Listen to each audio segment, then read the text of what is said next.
Tuhan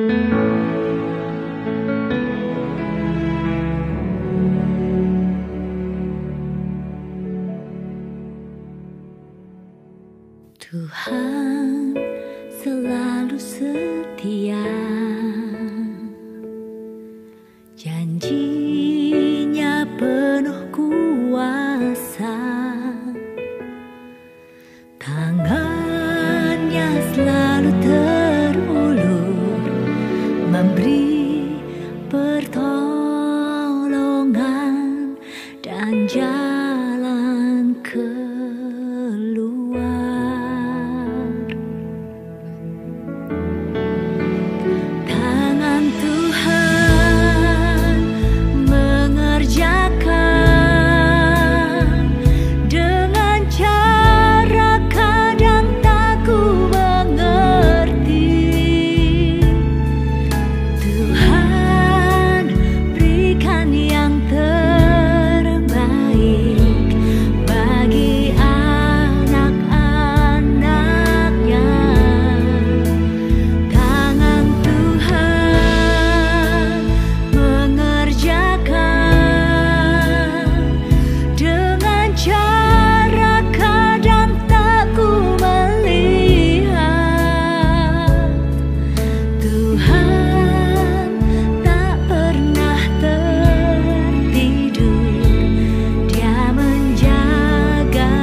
Puji Tuhan, Shalom Bapak Ibu Saudara yang dikasihi Tuhan. Saya mengucapkan selamat tahun baru kepada Bapak Ibu Saudara semua dan kita masih dalam tema besar yang sama yaitu New Season. Dan pada kesempatan hari ini saya ingin menyampaikan firman Tuhan dengan tema The Season is Shifting. Musim sedang bergeser, musim sedang berpindah.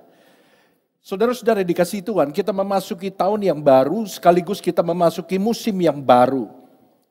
Dan tiap musim itu memiliki cara yang berbeda-beda untuk kita jalani. Kita nggak bisa menjalani musim yang baru dengan cara yang lama. Kita nggak bisa memakai baju yang sama di musim yang berbeda, saudara. Kita harus menjalani dengan cara yang berbeda. Dan mari saya mengajak kita untuk melihat dari seorang hamba Tuhan yang namanya Yosua, yang juga mengalami musim yang baru di dalam perjalanan kehidupannya. Di dalam Yosua pasal yang pertama, ayat yang pertama sampai ayat yang ke-9, saya bacakan buat Bapak Ibu Saudara semua. Sesudah Musa, hamba Tuhan itu mati, berfirmanlah Tuhan kepada Yosua bin Nun, abdi Musa itu demikian. Hambaku Musa telah mati, sebab itu bersiaplah sekarang, seberangilah sungai Yordan ini. Engkau dan seluruh bangsa ini menuju negeri yang akan kuberikan kepada mereka, kepada orang Israel itu. Setiap tempat yang akan diinjak oleh telapak kakimu, kuberikan kepada kamu, seperti yang telah kujanjikan kepada Musa. Dari padang gurun dan gunung Libanon yang sebelah sana itu, sampai ke sungai besar, yaitu sungai Efrat, seluruh tanah orang Het, sampai ke laut besar di sebelah matahari terbenam, semuanya itu akan menjadi daerahmu. Seorang pun tidak akan dapat bertahan menghadapi engkau seumur hidupmu. Seperti aku menyertai Musa, demikianlah aku akan menyertai engkau. Aku tidak akan membiarkan engkau dan tidak akan meninggalkan engkau. Kuatkan dan teguhkanlah hatimu, sebab engkaulah yang akan memimpin bangsa ini memiliki negeri yang kujanjikan dengan bersumpah kepada nenek moyang mereka untuk diberikan kepada mereka. Hanya kuatkan dan teguhkanlah hatimu dengan sungguh-sungguh. Bertindaklah hati-hati sesuai dengan seluruh hukum yang telah diperintahkan kepadamu oleh hambaku Musa. Janganlah menyimpang ke kanan atau ke kiri, supaya engkau beruntung kemanapun engkau pergi. Janganlah engkau lupa memperkatakan kitab Taurat ini, tetapi renungkanlah itu siang dan malam, supaya engkau bertindak hati-hati sesuai dengan segala yang tertulis di dalamnya. Sebab dengan demikian perjalananmu akan berhasil dan engkau akan beruntung. Ayat 9 yang terakhir. Bukankah telah kuperintahkan kepadamu, kuatkan dan teguhkanlah hatimu. Janganlah kecut dan tawar hati, sebab Tuhan Allahmu menyertai engkau kemanapun engkau pergi. Saudara yang dikasihi Tuhan, ini adalah kisah perjalanan bangsa Israel keluar dari perbudakan di Mesir. Dan mereka dipimpin oleh seorang pemimpin yang bernama Musa. Tahun demi tahun mereka jalani, tantangan demi tantangan mereka lewati. Sampai akhirnya pada usia 120 tahun Musa meninggal. Dan Yosua diangkat, dipilih Tuhan menjadi pemimpin untuk menggantikan Musa. Dan inilah babak baru dalam kehidupan Yosua. Yosua mengalami musim yang baru dalam kehidupannya, di mana dia hari ini harus memegang kendali kepemimpinan untuk memimpin bangsa yang besar yang tadinya dipimpin oleh pendahulunya yang bernama Musa. Memimpin bangsa Israel bukanlah sesuatu yang mudah, saudara. Sebab kita tahu bahwa Alkitab mengatakan bahwa bangsa ini adalah bangsa yang keras kepala. Bangsa yang gampang berubah setia. Bangsa yang sering bersungut-sungut. Dan ini merupakan musim yang baru buat Yosua. Merupakan tantangan yang baru buat Yosua. Nah, mari kita belajar. Sementara kita semua memasuki musim yang baru pada tahun ini. Di dalam kehidupan kita. Apa yang Tuhan kasih tahu sama Yosua? Apa yang menjadi petunjuk Tuhan buat Yosua dan buat kita semua memasuki musim yang baru? Yang pertama, apa yang Tuhan katakan kepada Yosua? Yang pertama, leave the past behind and move on. Tinggalkan masa lalu dan kemudian maju ke depan. Bergeraklah. Tinggalkan masa lalu dan maju ke depan. Saudara-saudara yang dikasihi Tuhan, di dalam ayat yang kedua, Tuhan berkata kepada Yosua, hambaku Musa telah mati. Sebab itu bersiaplah sekarang, seberangilah sungai Yordan ini, engkau dan seluruh bangsa ini menuju negeri yang akan kuberikan kepada mereka, kepada orang Israel itu. Saya ingin berikan satu quote kepada saudara yang berkata, your future needs you, your past doesn't. Masa depan memerlukan saudara, tetapi masa lalu tidak memerlukan saudara. Karena sesuatu yang sudah kita lalui, sesuatu yang sudah kita tinggalkan di belakang kita, sesuatu yang sifatnya masa lalu, itu udah gak bisa dirubah lagi saudara. Karena itu masa lalu tidak memerlukan saudara lagi sekarang ini. Tetapi sesuatu yang belum saudara jalani yang ada di depan, itu memerlukan saudara. Dan tahukah saudara, apapun keputusan saudara hari ini, itu yang akan menentukan masa depan seperti apa yang akan saudara lihat besok. Tindakan saudara hari ini, keputusan saudara hari ini, itu yang akan menentukan masa depan seperti apa yang akan saudara lihat di depan sana. Dan sama sekali itu tidak tergantung dari masa lalu saudara. Masa depanmu sama sekali tidak tergantung daripada masa lalu saudara. Karena itu quote ini berkata, your future needs you, your past doesn't. Tuhan mengingatkan kepada Yosua bahwa Musa sudah mati. Kenapa Tuhan perlu ingatkan itu kepada Yosua? Karena pada saat Tuhan mengatakan itu, bangsa Israel dan Yosua sedang dalam masa berkabung. Mereka harusnya meneruskan perjalanan ke tempat yang Tuhan sudah tentukan buat mereka. Karena itu Tuhan bawa mereka keluar dari Mesir bukan tanpa tujuan. Karena Tuhan mempersiapkan sesuatu yang lebih baik. Dan hari ini saya mau katakan kepada saudara bahwa Tuhan mempersiapkan sesuatu yang lebih baik. Dan setiap hari rencana Tuhan bertambah baik dalam kehidupan kita. Dan orang Israel harus menuju ke tempat itu yang namanya Tanah Kanaan. Tetapi karena kematian Musa, mereka berkabung. Dan mereka gak pergi kemana-mana. Mereka terus stay di tempat. Mereka tidak mendekati tempat yang Tuhan sudah siapkan buat mereka. Padahal tempat itu akan membuat hidup mereka lebih baik. Karena itu Tuhan berkata, Musa telah mati. Itu sudah berlalu. Karena itu bersiaplah sekarang. Jangan stay di tempat ini. Jangan berhenti di tempat ini. Saudara yang dikasihi Tuhan, mungkin hari ini ada di antara saudara yang sedang dalam masa berkabung. Dan saya tidak tahu apa yang menjadi penyebab perkabungan saudara. Mungkin saudara mengalami banyak kehilangan di tahun yang lalu. Mungkin kehilangan pekerjaan, kehilangan pemasukan, mungkin kehilangan orang-orang yang saudara kasihi. Mungkin ada orang-orang yang membuat saudara jadi sedih. Ada teman-teman yang meninggalkan saudara. Mereka mengkhianati saudara. Mereka menyakiti hati saudara. Saya mau katakan satu hal. Kalau engkau orang baik dan engkau disakiti oleh teman-temanmu, maka engkau gak pernah kehilangan teman. Tapi mereka yang kehilangan saudara. Jangan berkabung terlalu lama. Seperti Tuhan berkata kepada Yosua, hambaku Musa telah mati. Tinggalkan masa lalumu sebab di depan sana ada sesuatu yang lebih baik yang Tuhan siapkan buat saudara. Move on. Bangkit lagi. Bergerak lagi. Sebab ketika engkau merenungi masa lalu saudara, maka engkau gak akan pergi kemana-mana. Ketika engkau tinggal di dalam goa perkabungan saudara, maka engkau tidak akan maju sedikit pun. Dan engkau gak akan mengalami perubahan dalam hidup saudara. Saya ingat satu cerita tentang seorang yang bernama Tara Holland. Sejak kecil, Tara Holland ini bermimpi menjadi Miss Amerika, saudara. Dia suka nonton kontes-kontes di TV, Miss Universe, Miss Amerika, dan kontes-kontes pemilihan ratu lainnya, saudara. Dan dia bermimpi bahwa satu hari dia bisa ada di atas catwalk itu, dan kemudian dia bisa berjalan di situ, dan bukan hanya berjalan di situ, tapi dia bisa menjadi salah satu Miss yang memenangkan kontes itu. Dan tahun 94 ketika dia remaja saudara, dia mengikuti kontes Miss Florida. Dan dia memenangkan juara kedua. Dia berhasil menjadi runner up saudara. Dan dia gak puas dengan posisi runner up itu. Dan apa yang dia lakukan, tahun berikutnya dia mengikuti kontes yang sama di Florida. Dan sekali lagi dia tidak berhasil memenangkan juara pertama. Dia kembali menjadi runner up, saudara. Kekalahan yang pertama dia bisa lewati. Tetapi kekalahan yang kedua itu membuat dia benar-benar terpukul. Tara Holland begitu terpukul dengan kekalahan yang kedua kali. Dia pikir dia sudah pernah mengikuti yang pertama.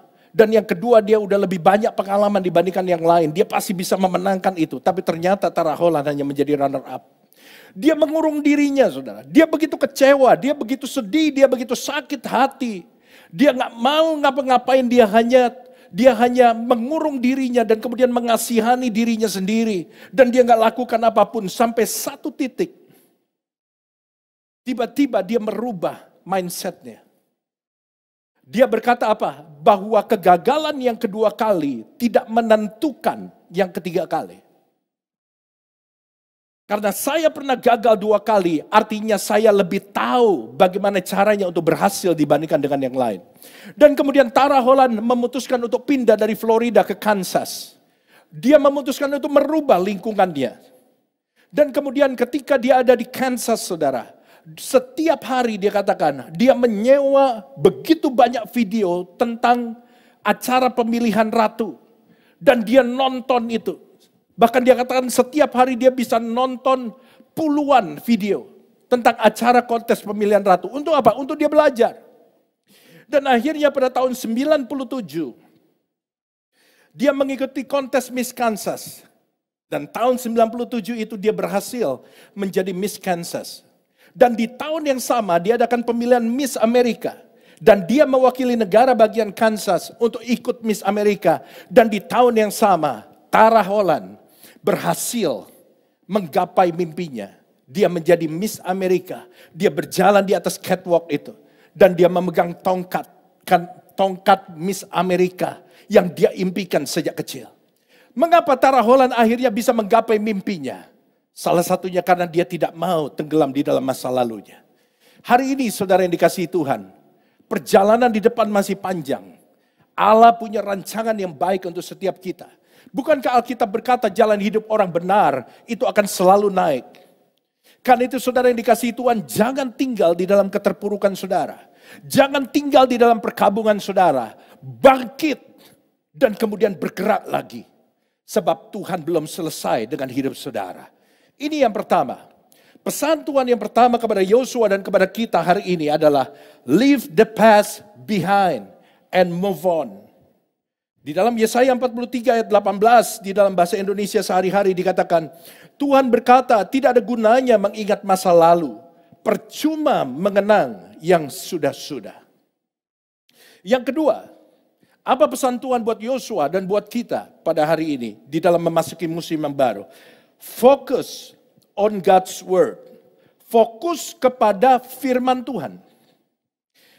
Kita lihat dulu di dalam ayat yang ke-6, Tuhan berkata kepada Yosua, kuatkan dan teguhkanlah hatimu. Sebab engkaulah yang akan memimpin bangsa ini memiliki negeri yang kujanjikan dengan bersumpah kepada nenek moyang mereka untuk diberikan kepada mereka. Saudara-saudara yang dikasihi Tuhan, Tuhan menguatkan dan meneguhkan Yosua. Ketika Yosua dan bangsa Israel dalam masa berkabung, ketika Yosua dan bangsa Israel di dalam keadaan sedih, Tuhan bilang, bersiaplah, bangkit kembali. Dan Tuhan menguatkan Yosua, Tuhan meneguhkan hati Yosua dengan apa? Dengan janji. Karena Tuhan berkata, kuatkan dan teguhkanlah hatimu, sebab engkau yang akan memimpin bangsa ini menuju negeri yang sudah kujanjikan. Tuhan refresh Yosua dengan mengingatkan dia akan janji Tuhan. Janji yang Tuhan udah ucapkan. Dan saya mau katakan kepada saudara, saat Tuhan berjanji, Tuhan gak pernah main-main dengan janjinya. Saat Tuhan berjanji, maka Tuhan gak pernah punya kesulitan untuk menggenapi janjinya. Saya kasih satu quote begini, what you hear every day will lift you up or tear you down. You choose. Apa yang kau dengar setiap hari, itu akan mengangkat Anda ke atas atau meruntuhkan Anda. Dan Anda yang memilih, mana yang mau Anda dengar. Apa yang saudara dengar setiap hari? Kata-kata yang negatif, kata-kata yang meruntuhkan saudara, atau saudara memilih untuk mendengar kata-kata yang membangkitkan saudara. Di dalam Alkitab ada satu kisah yang menarik, bagaimana Tuhan menjanjikan tanah berjanjian kepada bangsa Israel. Dan pada waktu itu saudara, Tuhan menyuruh Musa untuk mengirim 12 orang pengintai untuk masuk ke tanah itu sebelum mereka menyerang, sebelum mereka memasuki tanah itu. Dan 40 hari lamanya mereka mengintai tanah itu. Dan kemudian mereka kembali. Dan di hadapan seluruh bangsa Israel, 10 orang pengintai itu mengatakan sesuatu yang meruntuhkan iman. Semua orang yang mendengar. Tetapi beruntung, puji Tuhan, ada 2 orang yang begitu percaya kepada Tuhan. Dan salah satunya adalah Yosua. Kita lihat di dalam Bilangan pasal 13 ayat 31 sampai 33. Tetapi orang-orang yang pergi ke sana bersama-sama dengan dia berkata, kita tidak dapat maju menyerang bangsa itu. Karena mereka lebih kuat daripada kita. Juga mereka menyampaikan kepada orang Israel kabar busuk tentang negeri yang diintai mereka dengan berkata, negeri yang telah kami lalui untuk diintai adalah suatu negeri yang memakan penduduknya. Dan semua orang yang kami lihat di sana adalah orang-orang yang tinggi-tinggi perawakannya. Juga kami lihat di sana orang-orang raksasa, orang enak yang berasal dari orang-orang raksasa. Dan kami lihat diri kami seperti belalang. Dan demikian juga mereka terhadap kami. Saudara-saudara yang dikasihi Tuhan, 10 orang ini mengatakan sesuatu yang negatif di depan Musa dan seluruh bangsa Israel pada waktu itu. Dan tahukah saudara apa dampaknya? Ketika orang-orang itu mendengar sesuatu yang negatif, mereka nggak makin kuat, tetapi itu meruntuhkan iman mereka. Di dalam Bilangan 14 ayat yang pertama. Lalu segenap umat itu mengeluarkan suara nyaring. Dan bangsa itu menangis pada malam itu. That is the power of information.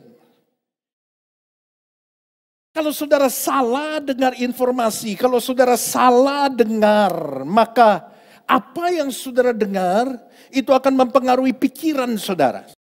Dan pikiran saudara itu akan menentukan tindakan saudara. Kalau saudara dengar sesuatu yang melemahkan, oh hidup itu emang susah, waduh ngeri lu keadaan kayak begini lu, aduh dikit-dikit ada orang yang mati dan lain sebagainya. Kalau saudara dengar berita-berita yang negatif, maka saya mau katakan itu akan mempengaruhi pikiran saudara. Dan akhirnya apa? Saudara akan hidup terus di dalam ketakutan. Tetapi saya mau katakan kepada saudara, kalau engkau dengar firman Tuhan, tidak ada firman yang melemahkan kita. Firman Tuhan berisi janji Tuhan yang tujuannya menguatkan kita, mengingatkan kita kembali bahwa kita punya Allah yang mampu melakukan perkara yang besar. Bahwa kita punya Tuhan yang tidak tergantung dengan situasi apapun di sekeliling kita. Bahwa orang lain bilang kerja susah, mau menghasilkan, mau dapat pemasukan susah. Tapi kalau saudara percaya kepada firman Tuhan, di tengah kondisi seperti itu, Allah tetap akan memberkati saudara. Karena itu saudara, apa yang saudara dengar, apa yang saudara pilih untuk saudara dengar setiap hari. Karena itu saya mau katakan hati-hati di dalam membaca setiap broadcast WA yang masuk. Saudara mesti pilih. Ada orang yang sukanya forward. Berita yang negatif di forward kemana-mana. Akhirnya apa? Bukan cuma dia yang ketakutan. Dia menyebarkan ketakutan kepada orang lain. Karena itu saudara-saudara yang dikasihi Tuhan. Di musim yang baru ini, pilih untuk fokus kepada firman Tuhan. Pilih untuk percaya kepada firman Tuhan. Tuhan berkata kepada Yosua di dalam ayat yang kelima, Yosua pasal yang pertama. Seorang pun tidak akan dapat bertahan menghadapi engkau seumur hidupmu. Seperti aku menyertai Musa, demikianlah aku akan menyertai engkau. Aku tidak akan membiarkan engkau dan tidak akan meninggalkan engkau. Tuhan menguatkan dan meneguhkan Yosua dengan janji. Hei, ingat, aku tidak akan membiarkan engkau. Seperti aku menyertai pemimpinmu yang terdahulu Musa, aku juga akan menyertai engkau. Aku akan menguatkan engkau. Dan ini janji Tuhan buat saudara di musim yang baru ini. Tuhan tidak akan meninggalkan engkau. Tuhan akan menyertai orang-orang yang percaya kepadanya. Tuhan akan memberikan kekuatan kepada setiap langkah kaki orang-orang yang bersandar dan menaruh kekuatannya kepada Tuhan. Di dalam Yesaya 43 ayat 19 juga dikatakan, lihat ketika bangsa Israel di dalam keadaan yang terpuruk, mereka seperti enggak punya masa depan. Tuhan berkata, Di dalam Yesaya 43 ayat 19, lihat. Di dalam bahasa Inggris dikatakan behold. Salah satu arti dari behold adalah pay attention, fokus, perhatikan dengan benar. Apa yang kita perhatikan? Janji Tuhan, Tuhan katakan, aku hendak membuat sesuatu yang baru, yang sekarang sudah tumbuh. Belumkah kamu mengetahuinya? Ya, aku hendak membuat jalan di padang gurun dan sungai-sungai di padang belantara. Saudara-saudara yang dikasihi Tuhan, di dalam musim yang baru ini, saudara penting untuk menentukan apa yang mau kau dengar, apa yang mau kau baca setiap hari. Sebab itu semua menentukan kekuatan saudara. Dan yang ketiga, yang terakhir, apa kata Tuhan kepada Yosua dan pesan Tuhan buat kita di musim yang baru ini? Walk in the wisdom of God. Bertindak, berjalan dengan hikmat Tuhan. Di dalam ayat yang ke-8, Tuhan memberikan pesan kepada Yosua, janganlah engkau lupa memperkatakan kitab Taurat ini, tetapi renungkanlah itu siang dan malam, supaya engkau bertindak hati-hati sesuai dengan segala yang tertulis di dalamnya. Sebab dengan demikian perjalananmu akan berhasil dan engkau akan beruntung. Di dalam masa-masa genting, Tuhan tetap berjanji bahwa kita yang percaya bisa berhasil dan beruntung. Tetapi Tuhan memberikan petunjuk kepada Yosua. Yosua, kalau engkau mau berhasil, engkau harus bertindak hati-hati. Bertindak hati-hati di sini sama dengan bertindak dengan hikmat, tidak ceroboh, saudara. Nah, pertanyaannya begini. Pak, saya tahu Pak, saya perlu hikmat Tuhan. Saya tahu dalam masa seperti ini, kita terlalu beresiko untuk coba-coba. Nah, pertanyaannya bagaimana saya memperoleh hikmat? Masih di dalam ayat yang sama. Kalau saudara baca di dalam kalimat sebelumnya, saudara akan menemukan bagaimana saudara bisa menemukan hikmat. Dikatakan, jangan engkau lupa memperkatakan kitab Taurat ini. Kalau saudara selalu memperkatakan firman Tuhan, kalau saudara bergaul dengan firman Tuhan, bahkan dikatakan day and night, siang dan malam, maka Alkitab berkata apa? Supaya engkau bertindak hati-hati. Kita akan bisa bertindak hati-hati kalau kita tidak lupa memperkatakan kitab Taurat. Dan kalau kita bertindak hati-hati, kalau kita bertindak dengan hikmat, kalimat selanjutnya berkata apa? Sebab dengan demikian perjalananmu akan berhasil dan engkau akan beruntung. Jadi saudara-saudara yang dikasihi Tuhan, hikmat itu datang dari merenungkan firman Tuhan. Hikmat itu datang dari bergaul dengan firman Tuhan. Hikmat itu datang dari mempercayai firman Tuhan. Ketika saudara bergaul dengan firman Tuhan, ketika saudara mengisi hidupmu dengan firman Tuhan, ketika saudara mengisi pikiranmu dengan hikmat Tuhan, maka saya mau katakan apa? Engkau akan memperoleh hikmat. Dan hikmat gak bisa diperoleh di sekolah. Karena nggak ada mata pelajaran atau mata kuliah yang namanya hikmat. Tapi hikmat itu datang dari bergaul dengan firman Tuhan. Dan ketika saudara berjalan dengan hikmat, Alkitab dengan jelas berkata, maka perjalananmu akan berhasil dan engkau akan beruntung. Dan Alkitab sama sekali nggak mention tentang harus musim apa supaya berhasil. Enggak. Apapun musim yang saudara jalani hari ini, apapun kondisi yang sedang saudara alami hari ini, kalau engkau bergaul dengan firman Tuhan, kalau engkau merenungkan firman Tuhan siang dan malam, maka hikmat itu akan turun atasmu. Dan gak peduli keadaan ekonomi lagi gimana, gak peduli situasi lagi gimana, orang-orang yang bergaul dengan firman Tuhan, orang-orang yang mendapatkan hikmat karena bergaul dengan firman Tuhan, perjalanannya akan berhasil dan dia akan beruntung. Yang setuju katakan amin. Ayat terakhir. Amsal pasal yang kedua ayat yang ke-6. Dan kita akan selesai. Amsal pasal yang kedua ayat yang ke-6 dikatakan, karena Tuhanlah yang memberikan hikmat. Dari mulutnya datang pengetahuan dan kepandaian. Ayat ini gak perlu ditafsirkan lagi saudara. Karena jelas ayat ini berkata, hikmat itu datang dari Tuhan. Dari mana? Dari mulutnya, dari perkataannya, dari firmannya. Maka datang pengetahuan dan kepandaian. Saudara ingin jadi orang yang bijaksana, saudara ingin jadi orang yang berhikmat, maka mau gak mau saudara harus bergaul dengan firman Tuhan. Sebab Alkitab berkata bahwa dari perkataan Tuhan itu datang pengetahuan dan datang kepandaian. Hari ini saya berdoa untuk setiap kita. Apapun yang sedang saudara alami hari ini, kita semua sedang memasuki musim yang baru. Jangan jalani dengan cara yang lama. Jangan menunggu sampai situasi yang berubah. Tapi ingat, Tuhan adalah Tuhan yang ahli membuat segala sesuatu menjadi baru. Kita mesti punya hati yang terbuka untuk menerima cara-cara yang baru yang Tuhan akan tetapkan bagi kita. Dan percayalah bahwa Tuhan gak pernah kekurangan cara untuk memberkati kita. Amin. Yang percaya hidupnya penuh dengan mujizat Tuhan, katakan amin. Sekali lagi katakan amin.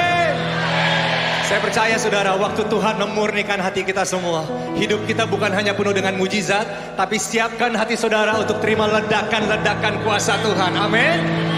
So ini lagu terakhir, saya gak mau saudara berdiam diri. Saya mau saudara melompat, saya mau saudara menari. Bebaskan tubuh saudara, bebaskan roh saudara. Kita mau all out buat Tuhan kita. Amin. Yang siap terima ledakan Tuhan, katakan amin.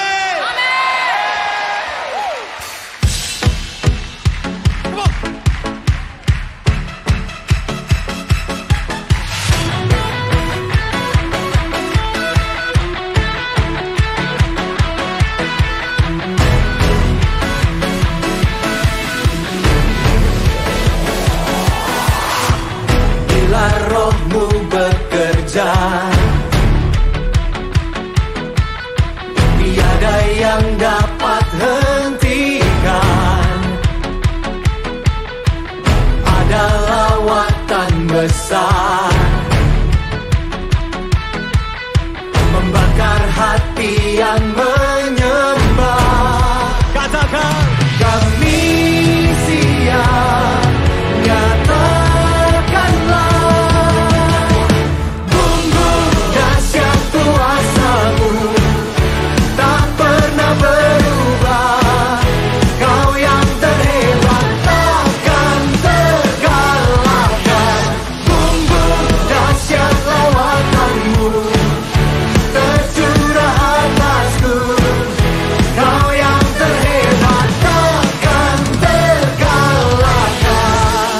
tepuk tangan dong yang paling meriah bagi Tuhan kita. Roh-Mu bekerja di dalam kami. Bila rohmu bekerja, tiada yang dapat hentikan. Ada lawatan besar membakar hati yang menyembah. Siap Tuhan. Kami siap, nyatakanlah bumbu dahsyat kuasa-Mu tak pernah berubah. Kau yang terhebat takkan terkalahkan. Bumbu dahsyat lawatan-Mu tercurah atasku. Kau yang terhebat takkan terkalahkan. On piano, Joseph S. Java. And give it up for all NDC worship musicians and the orchestra.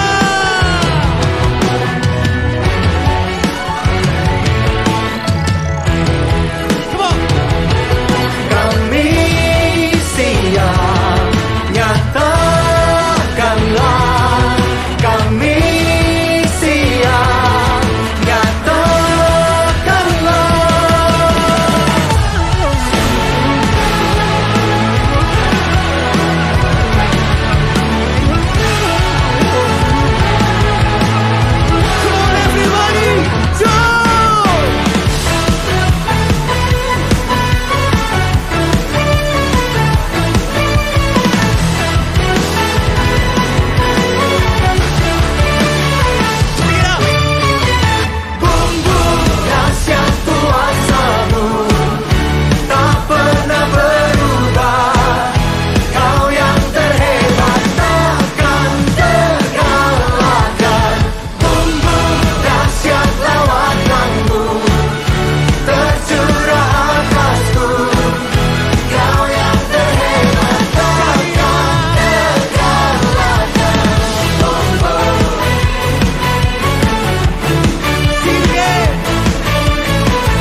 Memberikan sorak-sorai yang paling meriah bagi Tuhan.